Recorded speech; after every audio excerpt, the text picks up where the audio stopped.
초등학교에서 방학을 한 것 같은데요. 학교에서 방학을 하면 선생님들은 숙제를 내주죠. 무슨 책을 읽고 독후감을 써오라고 하든지, 아니면 무슨 그림을 그려오라고 하든지, 아니면 무슨 조각을 해오라고 하든지, 아니면 무슨 과제를 가지고 연구를 해서 발표를 하라고 그렇게 숙제를 내줍니다.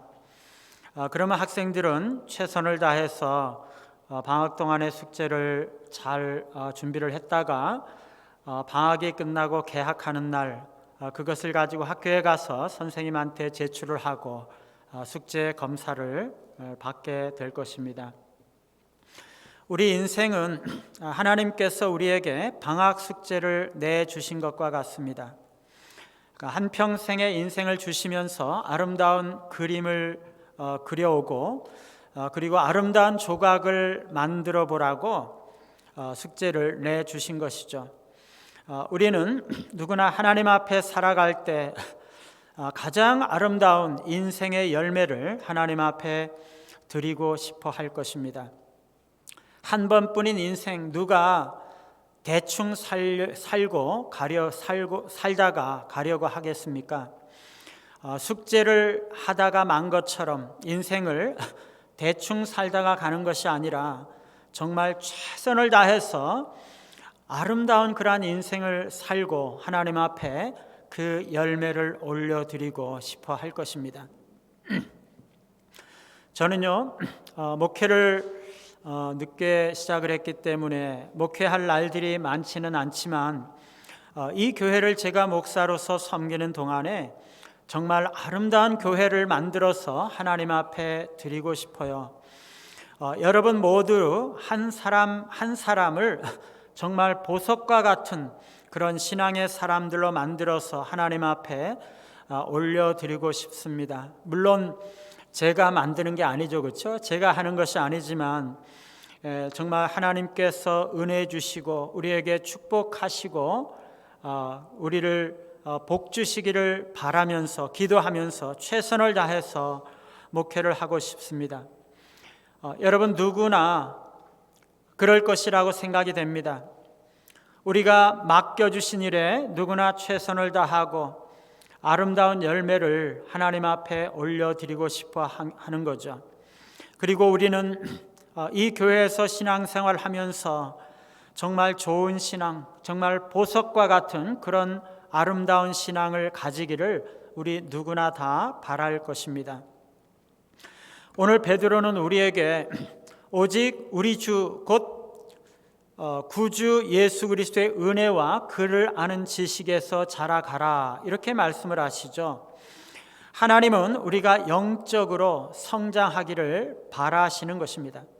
하나님은요, 우리의 인생을 통해서 그냥 어린아이의 모습으로 남아 있기를 원하지 않으시고 장성한 어른으로 성장하기를 원하시는 거죠.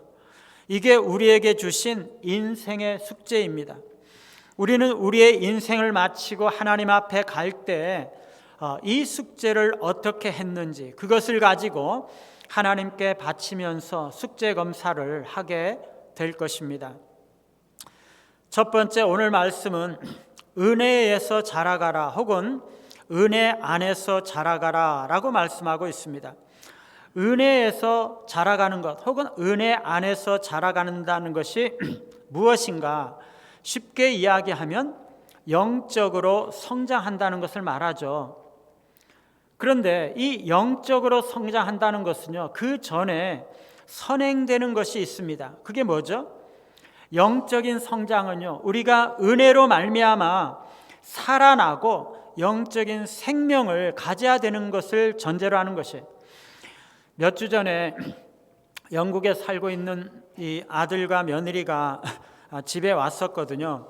한국에 오기 바로 전에 이 집에서 임신 테스트를 했더니 양성 반응이 나왔다는 것이에요. 그래서 한국에 오자마자 병원에 가서 검사를 해봤더니 0.2cm, 2mm 되는 그 아기 씨가 자궁에 잘 착상을 했다고 그러더라고요.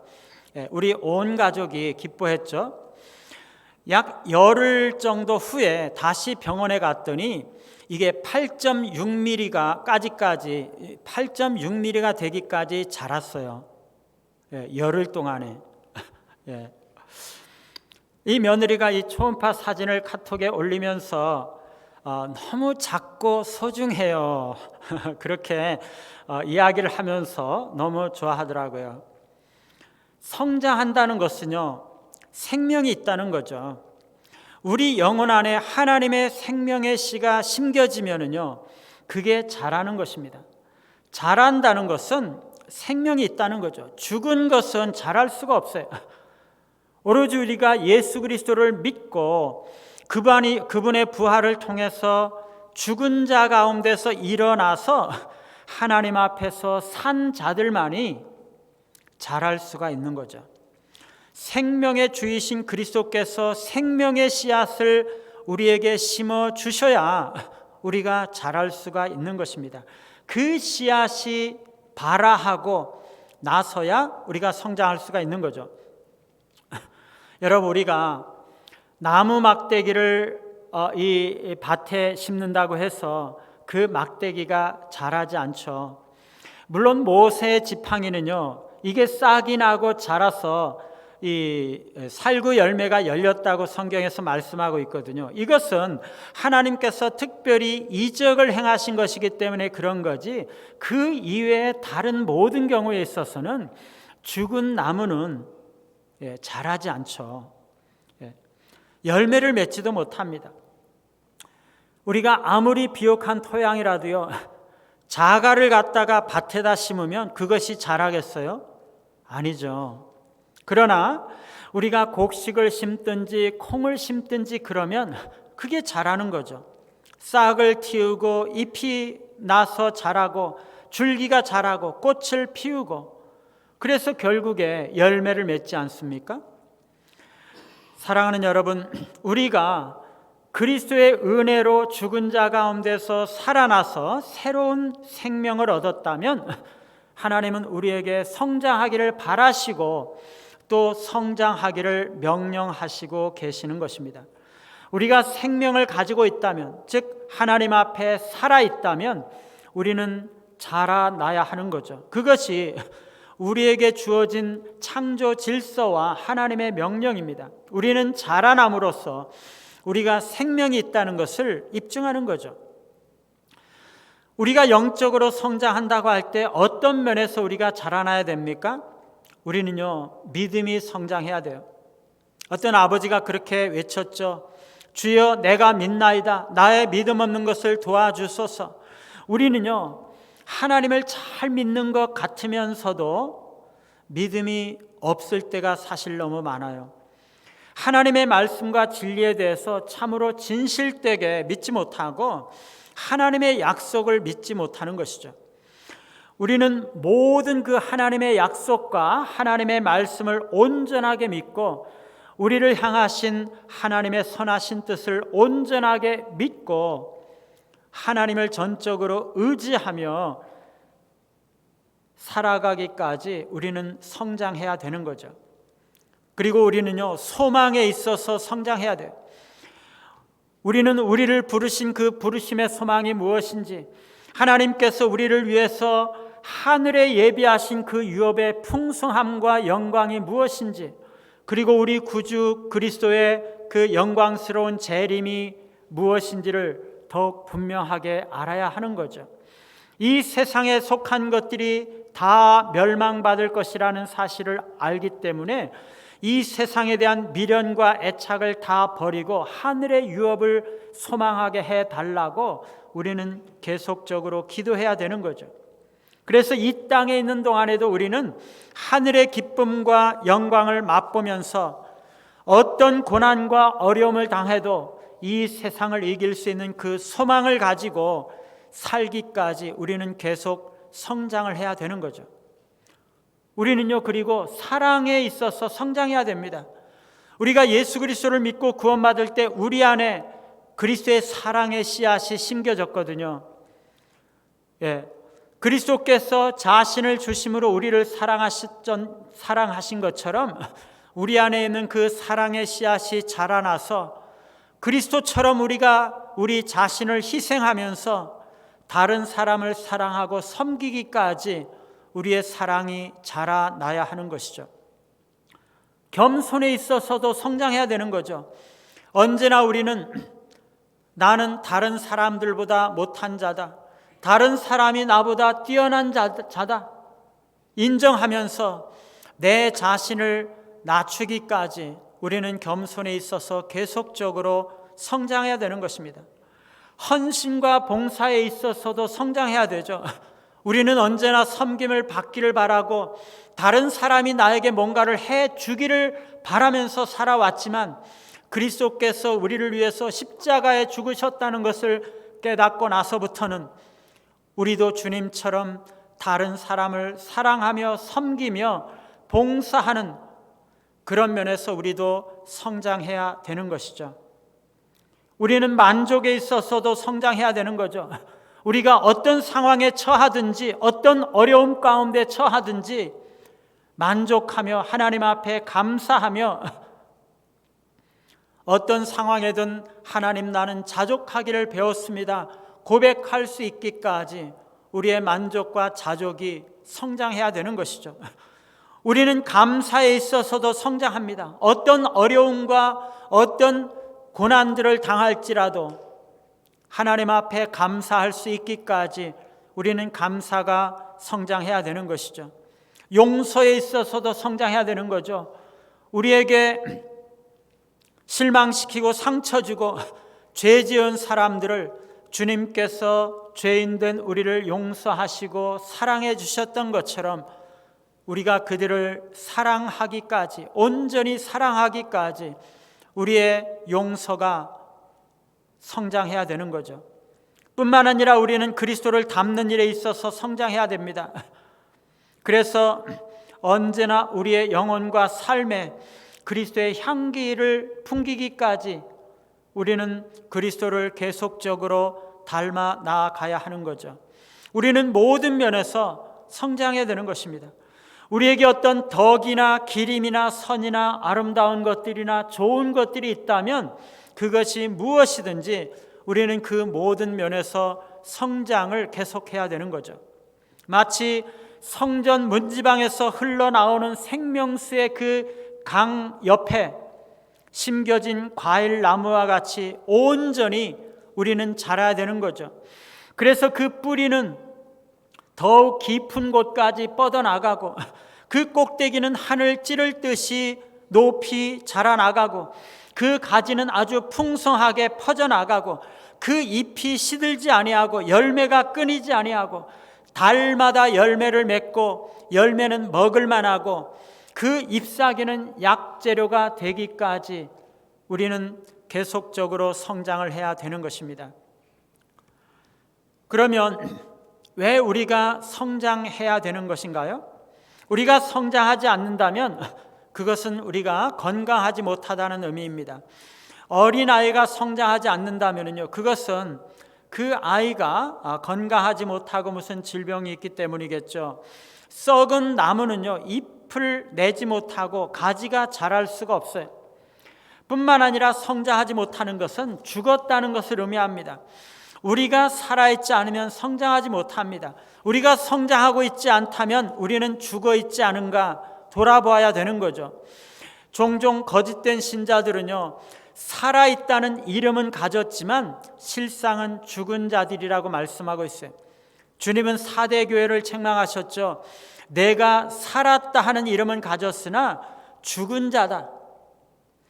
그들은 외적으로는요, 활발한 종교적인 활동을 하고 신앙생활을 하고 종교생활을 하고 있었지만 영적으로는 죽었거나 죽음의 문턱에 있는 교회라는 것입니다.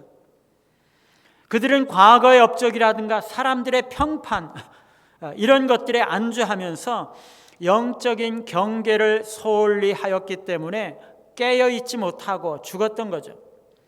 잠자고 있는 자들, 영적으로 죽은 자들은요, 성장하지 않습니다. 우리가 성장하려면 생명력이 있어야 되는 것이에요. 생명력이 없으면 자라지 못합니다. 있으면 자랍니다. 제가 화초를 여러 개 키우는데요, 이 화초 줄기를 잘라가지고 그 마디에 잎사귀 하나만 달린 채 그 마디를 물속에 담가두면은요, 그 마디에서 뿌리가 내리고 잎사귀가 다시 새롭게 생기고 이게 줄기가 생기고 다시 자라나요.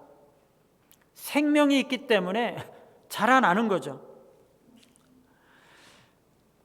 죽은 나뭇가지에서는 뿌리가 안 나오지만 이 생명력이 있는 화초에서는 뿌리가 내리고 자라나는 거죠. 여러분, 사람들이요, 잘 변할까요? 잘 변하지 않을까요? 고등학교 때 같은 반이었던 친구를 30년이 지나서 만났는데 하는 얘기가 뭐야? 야, 너 하나도 안 변했네. 하나도 안 변했대. 왜 안 변했겠어요? 변했죠. 나이도 들고, 머리도 그냥 허옇게 되고 얼굴도 그냥 쭈글쭈글해지고 시커멓게 변하고, 그 세월에 왜 안 변했겠어요? 그런데 그 얼굴판은 젊었을 때 그대로다, 그런 뜻이잖아요. 세월이 지나도 그 얼굴판은 변하지 않는 것이에요. 그런데 속 사람은요, 더 잘 안 변합니다. 몇십 년이 지나도 그 사람의 성질과 기질은 좀채로 바뀌지 않습니다. 특히 어른들은요, 더 바뀌지 않습니다. 여러분, 어른과 아이의 차이가 뭔지 아시죠? 아이들은 성장하는데 어른들은 성장하지 않는다는 것이에요. 여러분, 그런데요, 그리스도인들은 성장합니다. 이 그리스도인들은요, 나이가 들어도 성장합니다. 계속적으로 성장하는 것이에요. 왜 그렇습니까? 생명이 있기 때문에요. 생명이 있기 때문에. 그리스도인들은요, 하나님의 생명이 그 안에 있기 때문에, 하나님의 은혜가 주어지기 때문에 어른들이라 할지라도 변하는 것이에요. 생명이 자라기 때문인 거죠. 그리스도인들은요, 나이가 50이 되고 70이 되어서 예수를 믿어도 은혜를 받고 성장을 하는 것이에요. 사람이 변하는 거죠. 생명이 있기 때문에. 우리가 성장해야 되는 또 다른 이유는요, 우리 자신을 보호해야 하기 때문에 그래요. 우리가 살아가는 세상은요, 얼마나 위험한 것이 많은지 몰라요. 원수는요, 우리가 어디에 있든지 무엇을 하든지 언제나 우리를 유혹하고 시험하고 공격하고 넘어뜨리려고 하고 있어요. 많은 사람들은요, 예수를 믿으면은 말씀의 푸른 초장에서 혹은 하나님의 품 안에서 하나님께서 언제나 안전하게 지켜주실 것이라고 생각을 하죠. 거기에는 굶주린 사자도 없을 것이고 늑대나 곰도 얼씬거리지도 않을 것이라고 생각하는 것이에요. 그런데 실제는 조금 다르죠. 이 세상은요, 너무나 위험한 것들로 가득 차 있어요. 끊임없이 우리를 유혹하고 넘어뜨리려고 하죠. 심지어 우리가 교회 나올 때에도, 예배 드리러 나오는 순간에도 우리는 언제나 위험에 노출되어 있어요. 심지어 우리가 말씀을 듣고 찬양을 하는 가운데에도 원수는 우리에게 끊임없이 유혹과 충동으로 시험하려고 하는 것입니다. 우리는요, 끊임없는 위험에 노출되어 있는 거죠. 하나님은요, 우리가 당하는 그런 모든 유혹과 시험들을 스스로 감시하고 피할 수 있도록 성장하기를 바라세요. 하나님은요, 우리를 훈련하시기 원하시기 때문에 우리가 그런 위험들을 닥칠 때에도 그냥 내버려 두실 때가 많아요. 하나님은 그냥 뒤에서 지켜보고 계시는 거죠. 우리가 그런 시험과 위험들을 잘 다룰 때까지 그냥 뒤에서 지켜보고 계시는 거죠. 우리는요, 모든 위험과 유혹들을 피하고 물리치고 이길 수 있도록 성장해야 되는 것이에요. 에베소서 4장 14절에 보니까요, 우리가 성장해야 되는 이유가 뭐냐? 우리가 사람의 속임수와 간사한 유혹에 빠져 온갖 풍조에 밀려 요동하지 않게 하기 위해서다, 이렇게 말씀하고 있어요. 세상 사람들이 믿고 있는 잘못된 생각들, 세상의 풍조와 가치관, 이 간사한 세상의 유혹에 빠지지 않기 위해서 우리가 성장해야 한다는 것이에요. 거짓 교리나 기만적인 철학에 흔들리지 않도록 우리는 진리와 믿음 안에서 성숙함으로써 진리와 오류를 분별하고 세상의 가치관과 하나님 나라의 가치관을 분별함으로써 믿음에 굳건하게 남아 있어야 되는 거죠. 또한 우리는요, 다른 사람들을 섬기고 교회를 섬기기 위해서 성장해야 돼요. 에베소서 4장 12절에 보니까 사역자들은 성도를 온전케 하고, 그래서 성도들로 하여금 봉사일을 하게 하고 그리스도의 몸을 세우게 한다, 이렇게 말씀하고 있거든요. 성도의 사명은 교회를 위한 봉사의 일을 하고 그리스도의 몸을 세우는 것입니다. 우리가 봉사와 섬김을 의미 있는 방식으로, 효과적인 방식으로 수행하기 위해서는 성장할 필요가 있다는 거죠. 여러분, 우리들 가운데 훌륭한 그 신앙의 위인들과 같이 하나님 앞에 능력 있게 살아가고 싶지 않은 사람이 누가 있겠어요? 여러분은 주기철 목사님이나 손양원 목사님 혹은 조용기 목사님이나 옥하는 목사님과 같이 영향력 있게 그렇게 살고 싶지 않으세요? 아니면 조지 히필드나 요한 웨슬리 혹은 저드슬 테일러나 윌리엄 캐리, 아니면 존 칼빈이나 마틴 루터 혹은 찰스 핀이나 요나단 에드워드 같은 그런 탁월한 신앙인으로서 영향력을 끼치면서 살고 싶지 않으세요? 우리는요, 이런 사람들이 우리와는 너무나 다른 사람들이라고, 너무나 우리와는 먼 얘기라고 생각할 때가 종종 있어요. 사실 이 사람들은요, 원래 우리와 똑같은 사람들이었어요. 그냥 보통 사람들이었습니다. 그런데 그들은 하나님 앞에서 은혜를 받았고 그래서 성장할 수가 있었던 거죠. 우리도 여러분 그렇게 할 수 있습니다. 우리가 은혜 안에서 성장해야 되는 이유가 바로 그것입니다. 우리가 알아야 할 것은요, 성장하지 않는 것은 축복받기를 거부하는 것과 같아요. 우리가 살아가는 삶의 현장 속에는요, 성장하지 않는 것은 실패하는 것과 같은 것이에요. 좀 단순하게 말하는 거죠. 사업하는 사람은요, 이기지 못하면 지는 것과 같아요. 성공하지 못하면 실패하는 거죠. 요즘에 교회 개척하기가 정말 힘들거든요. 개척을 해서 2, 3년 내에 성공하지 못하면 문을 닫는 것이에요. 전투에 참여한 군인들은요, 내가 이기지 않으면 죽는 거죠. 우리 신앙은요, 강물과 같아요. 힘을 다해서 애써서 그 강물을 거슬러 올라가지 않으면 우리는 그냥 그 강물에 떠내려가는 거죠. 우리가 성장하지 않은 채 머물러 있는 것은요, 죽음입니다. 우리의 신앙과 영혼에 있어서 죽음인 것이죠. 우리는요, 끊임없이 성장하려고 노력해야 되고 성장해 나아가야 하는 것입니다.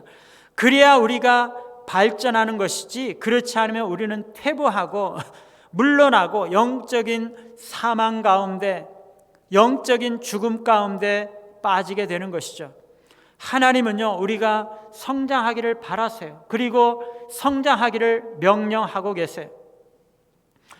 오늘 말씀에서 사도는요, 우리가 은혜 안에서 자라갈 뿐만 아니라 특별한 명령을 주시고 계시는데, 그리스도를 아는 지식에서 자라가라 라고 말씀하고 있어요. 우리는요, 우리 주 예수 그리스도를 아는 지식에서 자라가야 됩니다.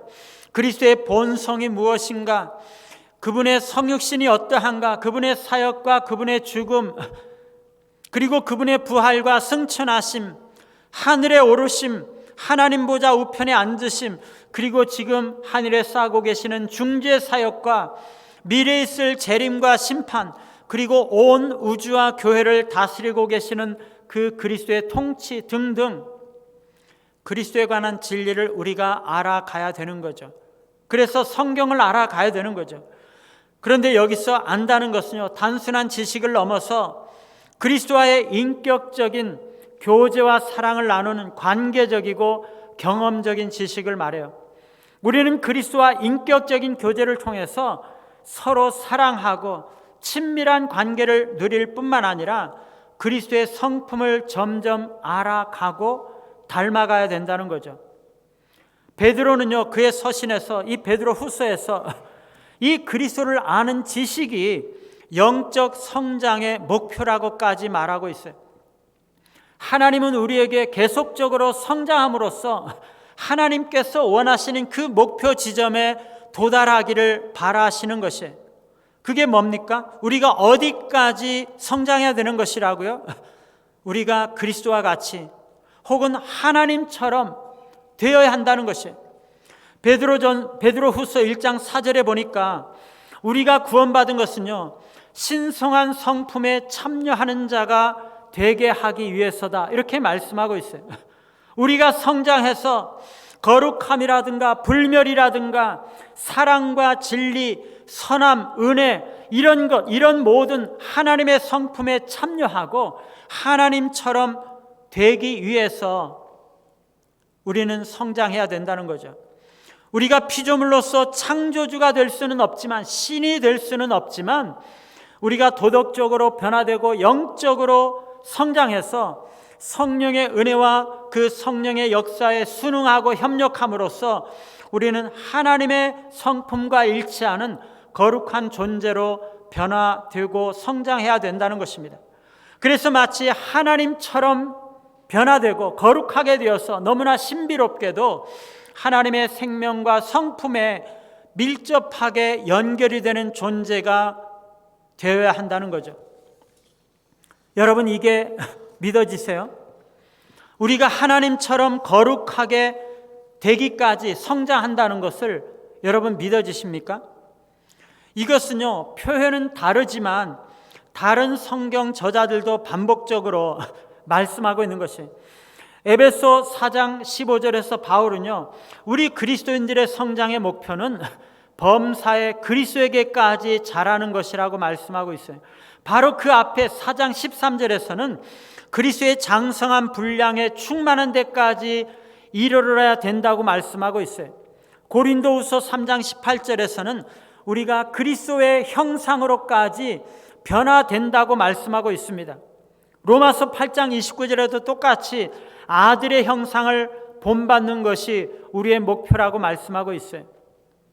뿐만 아니라 요한은요, 그의 서신 요한 1서 3장 2절에서 그리스도께서 오실 때 우리가 하나님과 같이, 그리스도와 같이 되는 것이라고 말씀하고 있습니다.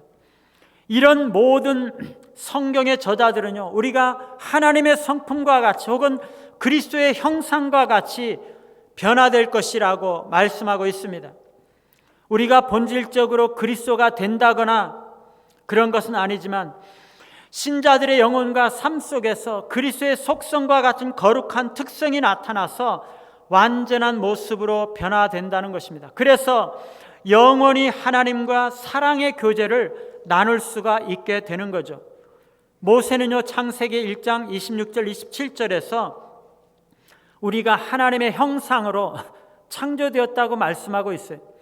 그런데 아담의 타락으로 인해서 우리 안에 있는 하나님의 형상이 깨어져 버렸죠. 부분적으로 온전한 모습으로 남아있는 것도 있지만 우리의 영혼과 인격의 모든 부분이 죄로 인해서 하나님의 형상이 깨어진 모습으로 가지게 된 것이죠.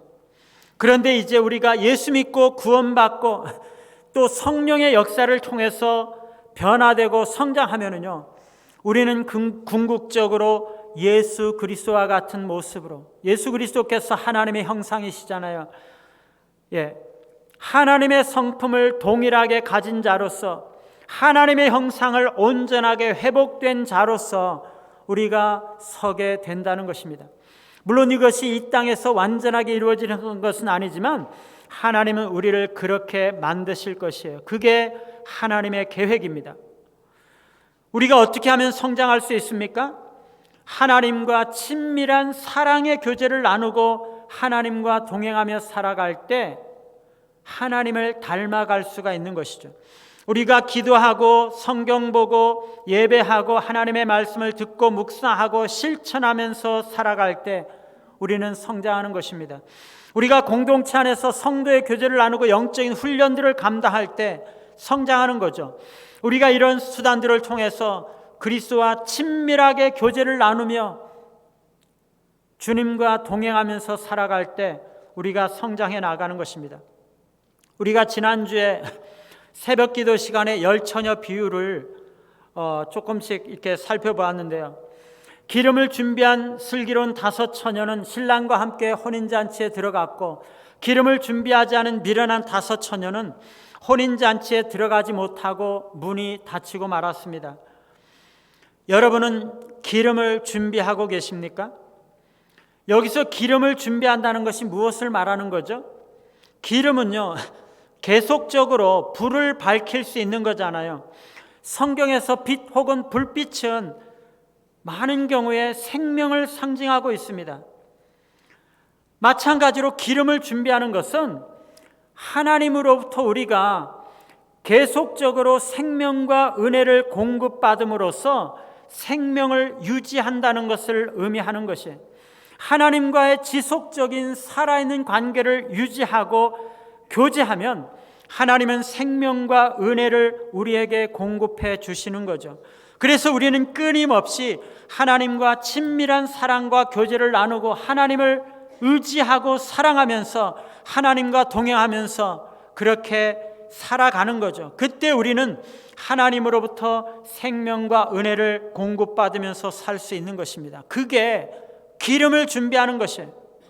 끊임없이 하나님과 교제하고 하나님을 알아나가고 하나님과 생명적인 관계를 유지함으로써 우리가 계속적으로 은혜와 생명을 누릴 수가 있는 것이죠. 그래야지 그게 등불을 밝히는 것이에요. 우리는 언제나 어느 순간에나 기름을 준비하고 있어야 돼요. 하나님과의 살아있는 교제와 생명과 은혜의 공급이 없는 사람은 기름을 준비하지 못하고 있는 것이에요. 기름이 떨어져 가고 있는 것이에요. 주님은요, 기름을 준비하지 못한 미련한 5 처녀들이 그 닫힌 문 앞에 와서 문을 두드리며 주여 주여 문을 열어주소서 사정을 했지만 거절하면서 나는 너희를 알지 못한다 라고 말씀하셨어요. 알지 못한다고 말씀하셨어요. 미련한 처녀들은요, 주님과 살아있는 인격적인 관계, 친밀한 생명적인 교제와 사랑의 관계를 유지하면서 살아오지 못했다는 거죠. 여러분은 기름을 준비하고 계세요? 하나님은요, 우리가 성장하는 것을 기뻐하세요. 우리가 하나님과 친밀하게 교제하고 동행하는 것을 너무나 기뻐하세요. 우리가 거룩하게 그리스도와 같이 변화되고 하나님의 성품에 참여하는 자가 되는 것을 하나님은 너무나 기뻐하세요. 우리가 하나님과 같은 형상으로 변화되어서 우리가 그분과 영원히 교제하며 기뻐하시기 위해서 하나님은 우리를 창조하셨고 또 죄에 빠진 우리를 구원해 주신 것입니다. 하나님께서 우리를 구원하신 목적이 무엇인지를 다시 한번 깨닫고 2024년도 신년도에 하나님께서 기뻐하시는 삶을 사시면서 하나님과 깊이 교제하고 지속적으로 친밀한 사랑과 교제를 나누며 동행하심으로 영적으로 더욱 성숙해져 가는 우리 모두가 되시기를 간절히 바랍니다. 우리 같이 한번